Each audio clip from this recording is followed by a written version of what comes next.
Good morning all. This is the Caramel Citizen. Before I get started, I just want to put something out there. One of Cynthia G's little minions came to comment on my channel, telling me that I sound Indian, and that I look like a China man, and suggested that I stop speaking on black issues. And then she posts a hashtag, talking about some boycott anything South Asian. Let me make this clear, I am a black man. I will advocate for black men, as this is what my channel is about. You ain't gonna see no Indian man do that shit. Two more things. First, the dude in the pic is not supposed to be Chinese or any other Asian. Hell, I don't even look like that. Secondly, if you think this is my real voice, you a stupid motherfucker. This is text-to-speak. I can select male or female voices, and I can select American, British, and Indian accents. I just chose the Indian one because it's different. You never know, I just may switch up later on if I get bored with this accent. Overall, the reason my videos are like this is because I watched too many of y'all Negroes dox each other on YouTube. That's not gonna happen to me. I'll be here long after Cynthia G's transsexual ass is gone. Watch. Anyhow, without further ado, let's get to the topic of my video. A few days ago, I watched a video on a channel called The Breakdown, A Woman's Perspective. This was a video that began with a discussion between Sister George and Concrete Rose. The name of the video was, Thinking Men Play Games Too. At face value, everything they are saying appears to be correct, but if we dig a little deeper, we'll find that everything they are saying is disingenuous and self-serving. We are about to uncover the motive behind what they say and, ultimately, the motive behind trash-talking the educated lames at large. One of the things you'll notice just before the 8-minute mark in the video is that Concrete Rose came out and admitted that she has never been cheated on by a non-select man. Now, before anyone tries to throw in the line by Chris Rock that states that a man is only as faithful as his options, I'm gonna come right out and say that's bullshit. The fact that he is in a relationship in the first place shows that he is capable of attracting a woman. He is not an incel. He may not be able to cheat with the higher quality women, but he could still cheat nonetheless if he wanted to. Again, the fact that he is in a relationship in the first place demonstrates his ability to attract women. If she's willing to have sex with this guy, other women are too. But it didn't happen. Again, Concrete Rose has dated non-select men, and has never been cheated on by one. This came straight out her mouth. Oh, but she had a friend that it happened to, though. How convenient. I'm gonna throw this out here, because there seems to be a false premise going on about select men, that they are over 6 feet tall, and have exceptional physiques. From there, they go on to say that shorter men with potbellies and receding hairlines cheat too. Far be it from me to define terms started by Rome Wills, but men who look like that can be select too. In my experience, it's actually ugly men that do the best with women. Shit, I know, because unlike everybody else in the black manosphere, my complaint wasn't, Pookie and Rere are taking all the women. No, my complaint was that, the ugly dudes are taking all the dimes. There have been numerous webpages and articles that have tried to explain this particular phenomenon, but the common explanations for this are as follows. 1. That women want to be the better-looking partner in the relationship, as it provides her some leverage in the relationship as a counterbalance to the man's role as the provider. And 2. Some women are insecure and believe that a less attractive man will not cheat on them or leave them, especially if they believe that they are the best thing he can get. Any woman who thinks either of these things is dead as wrong. If you are a woman and you are a dime, a man doesn't look at his own appearance to assess his ability to attract women.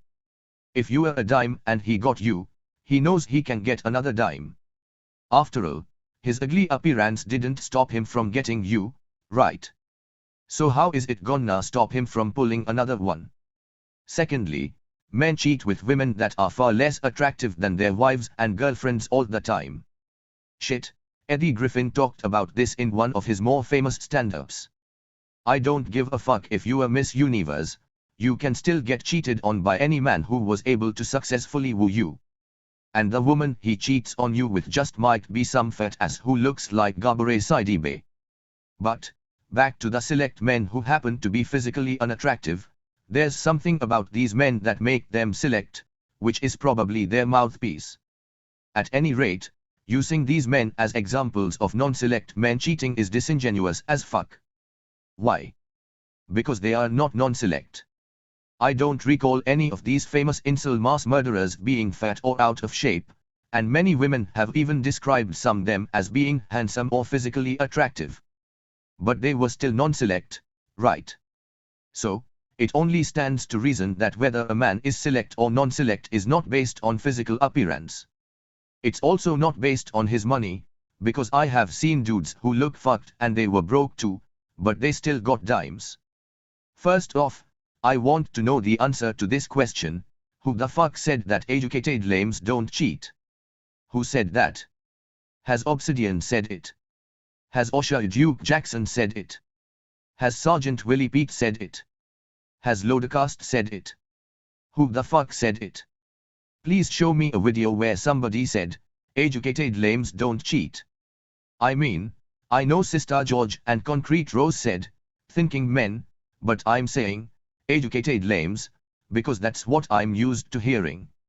If nobody can produce a video where somebody said that, then you know damn well it's a straw man and these two women were looking for something to say about educated lames just because.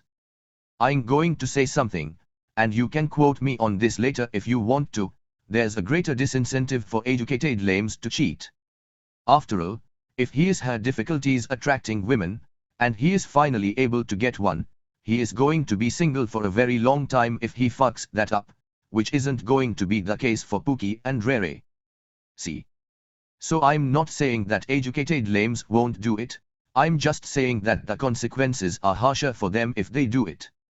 Pookie and Rere will have new girls the next day if they get dumped for cheating, whereas that won't be the case for educated lames.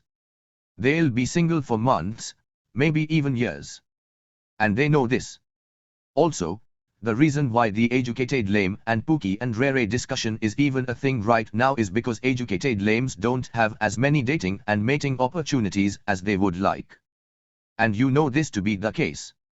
So if you know this, then how can you be worried about them cheating equally as much as Pookie and Rere?